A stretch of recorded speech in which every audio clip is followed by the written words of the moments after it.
Guys, welcome back to my channel. It's me Sarah. അപ്പോൾ ഇന്ന് നമുക്ക് മീഷോയിൽ നിന്ന് ഒരു ഐറ്റം വന്നിട്ടുണ്ട്. അപ്പോൾ ഇതെന്താണെന്ന് ഞാൻ ഭയങ്കര എക്സൈറ്റഡ് ആണ് നോക്കാൻ. അപ്പോൾ എന്താണെന്ന് നമുക്ക് നോക്കാം. ഞാൻ ഇതുവരെ ഇവിടെ ഉള്ള ഒന്നും വായിച്ചിട്ടില്ല. അപ്പം നമുക്ക് നോക്കാം. ഫസ്റ്റ് നല്ല പാക്കിംഗ് ആണ്. അതുകൊണ്ട് എനിക്ക് കീറ വെച്ച് പാടാണ്. അപ്പോൾ ഗൈസ് നമുക്ക് തുറക്കാം.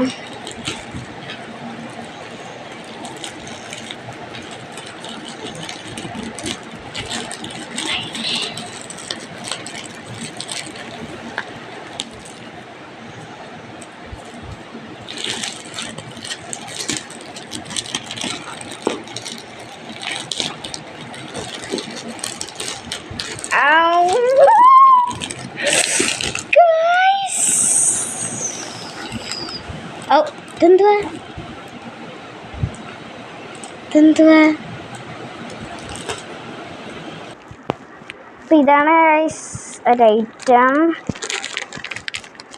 ഈ കിടക്കുന്ന എന്താണെന്ന് അറിയില്ല, നമുക്ക് പോയി നോക്കാം. അപ്പോൾ ഗൈസ് നമുക്കൊന്ന് ഓപ്പൺ ചെയ്യാം.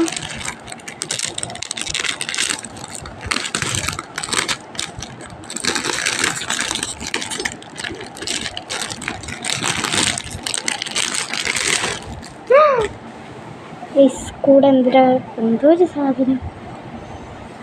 അപ്പോൾ ഇതിൻ്റെ ഫ്രണ്ട് പോർഷൻ എന്ന് പറയുമ്പോൾ ഇതാണ്. തുറക്കാൻ പറ്റില്ല. പിന്നെ ഇതെന്താ കീയോ ലോക്കോ അങ്ങനെ എന്തേ ഉണ്ട്. ഇതെന്ത് ചെയ്യാനുള്ളതാണെന്ന് എനിക്കറിയില്ല. നോക്കാം.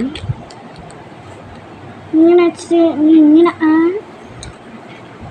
മനസ്സിലായില്ല. ഇങ്ങനെ ഓക്കെ തുറക്കാൻ പറ്റും. ഗൈസ് ഒന്നും മനസ്സിലാവുന്നില്ല. അപ്പോൾ ഗൈസ് ഫൈനലി എങ്ങനെയൊക്കെ തുറന്നപ്പോൾ നമുക്ക് തുറക്കാം. ഇവിടെ വരുമ്പോൾ എന്തൊക്കെ ത്രെഡ് ചെയ്തിട്ടുണ്ട്. എനിക്ക് പറയാനുള്ളതെന്ന് വെച്ചാൽ ഇത് നല്ല കട്ടിയുള്ള പേപ്പേഴ്സ് ആണ്. ഞാൻ കാണിച്ചു തരാം. ബാക്കിലും അതേപോലെ വന്നിട്ടുണ്ട്. പിന്നെ ഈ നമ്മുടെ ഓപ്പൺ ലോക്കിൻ്റെ ഭയങ്കര കട്ടി ഗൈസ്. ഇത് ഇങ്ങനെ ഇടയിൽ ഇങ്ങനെ ത്രെഡ്സ് കാണുന്നുണ്ട്. ചിലതിലൊന്നും കാണാറില്ല. കണ്ട. അപ്പോൾ ഇത് എൻ്റെ ജേർണലിംഗ് ബുക്കാണ്. നല്ല ക്യൂട്ട് ആൻഡ് നല്ലൊരു അസ്തറ്റിക് ആയിട്ടുള്ള ബുക്കാണ്. ഇനി ഇതിലായിരിക്കും എൻ്റെ ജേർണലിങ്സ്. ബൈ.